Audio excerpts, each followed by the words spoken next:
wabarakatuh. Halo semuanya, perkenalkan nama saya Dwi Cahayahada dengan NIM 2452111172 dari kelas 2E Program Studi Manajemen Bisnis Syariah. Sebelumnya, tentu kita mengetahui bahwasanya Islam adalah agama yang sempurna dan memiliki sistem hukum yang komprehensif untuk mengatur kehidupan umatnya. Dua cabang utama dalam ilmu hukum Islam yakni fikih dan juga usul fikih. Fikih adalah ilmu yang mempelajari hukum-hukum syariat yang bersifat praktis dan mengatur segala aspek kehidupan sehari-hari. Sementara usul fikih adalah ilmu yang mempelajari metodologi dan prinsip-prinsip dasar dalam penetapan hukum syariat. Seiring dengan perkembangan zaman dan kompleksnya permasalahan dalam umat Islam, pemahaman yang mendalam tentang sejarah dan perbedaan antara fikih dan usul fikih menjadi semakin penting. Hal ini diperlukan agar hukum-hukum Islam dapat diterapkan dengan relevan dan adil dalam kehidupan modern. Oleh sebab itu, pada video kali ini kita akan mempelajari dan mengetahui pengertian fikih dan juga usul fikih serta sejarahnya, memahami ruang lingkup fikih dan usul fikih, serta mengidentifikasi dan menjelaskan perbedaan antara fikih dan juga usul fikih. Fikih mencakup berbagai aspek kehidupan, termasuk ibadah seperti sholat, puasa, zakat, dan juga haji. Lalu muamalah yang berupa transaksi sosial dan bisnis seperti jual beli, pernikahan, dan waris, serta uqubat, sanksi dan hukuman dalam Islam. Usul fikih merupakan gabungan dari dua kata, yakni usul yang berarti pokok, dasar, atau pondasi, dan fikih yang artinya paham yang mendalam.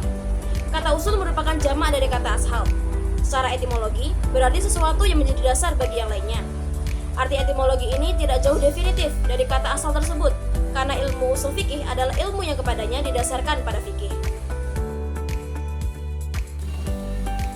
Fikih memiliki sejarah panjang untuk sampai di titik ini, dimulai dari masa Rasulullah SAW, lalu Khulafaur Rasyidin, para tabi'in, dan yang terakhir di masa keemasannya, di masa para tabi'in dan tabi'in. Dan berikut ini adalah urayanya. Yang pertama adalah di masa Rasulullah SAW. Pada dasarnya, ilmu fikih berkembang pada zaman Nabi Muhammad SAW. Karena Nabilah yang mempunyai wewenang atas dasar wahyu untuk mentasyri'kan hukum. Sumber asasi yang ada pada masa ini adalah Al-Quran. Yang kedua adalah masa Khulafaur Rasyidin. Sahabat didefinisikan sebagai orang-orang yang berjumpa langsung dengan Rasulullah.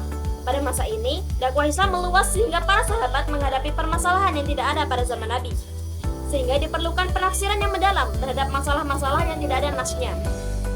Dalam melakukan proses istinbat hukum, para sahabat biasanya berijtihad melalui 3 tahap, yakni 1. Merujuk langsung pada sumber primer hukum Islam yang berupa Al-Quran dan Sunnah.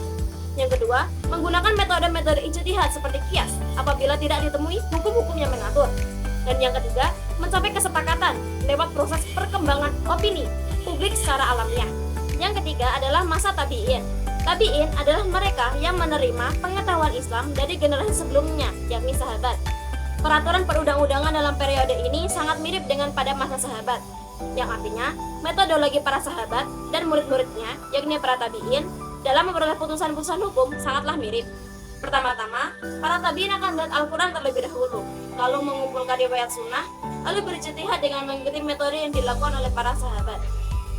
Pada masa ini, perkembangan Islam yang makin pesat menimbulkan berbagai macam persoalan baru yang membutuhkan putusan hukum. Dengan pertumbuhan dan perluasan tanah Islam, maka ada kebutuhan bagi individu untuk pergi ke tempat-tempat baru untuk mengajari orang-orang tentang agama Islam. Berbagai macam ulama dan hakim dikirim untuk menyebarkan agama di 6 tempat yang dinilai sebagai pusat perkembangan Islam, yakni Mekah, Madinah, Kufah, Basra, Syam, dan juga Mesir. Yang keempat adalah masa tabi'in dan tabi'in. Pada masa inilah mulai berkembang mazhab-mazhab fikih yang dikenal hingga sekarang, yakni Syafi'i, Hanafi, Maliki, dan Hambali. Mazhab dianggap sebagai sistematisasi dari pendapat-pendapat yang berkembang atau dikembangkan oleh para sahabat. Maka dari itu, di masa ini fikih sebagai sebuah disiplin mengalami pertumbuhan dan pemurnian yang ekspansif dan terus berkembang menjadi disiplin yang independen. Yang pertama adalah masa Umayyah dari tahun 661 hingga 750 Masehi. Pada masa ini, fikih berkembang sebagai ilmu yang mempelajari hukum-hukum syariah berdasarkan Al-Quran dan hadis. Pada masa ini, banyak sahabat dan tabi'in yang berperan aktif dalam menafsirkan dan menjelaskan hukum-hukum Islam. Salah satu kontribusi penting dari masa ini adalah perkembangan metode ijma atau persetujuan dan kias atau analogi yang digunakan untuk menetapkan hukum-hukum baru yang tidak disebutkan secara eksplisit dalam teks-teks klasik. Yang kedua adalah masa Abbasiyah, yakni 750 hingga 1258 Masehi. Masa ini dikenal sebagai masa keemasan dalam sejarah Islam, terutama dalam bidang ilmu pengetahuan dan hukum. Di bawah kepemimpinan Harun ar-Rasyid, Abbasiyah mengembangkan secara pesat ilmu fikih dan adanya banyak penafsiran dan kodifikasi hukum oleh para ulama.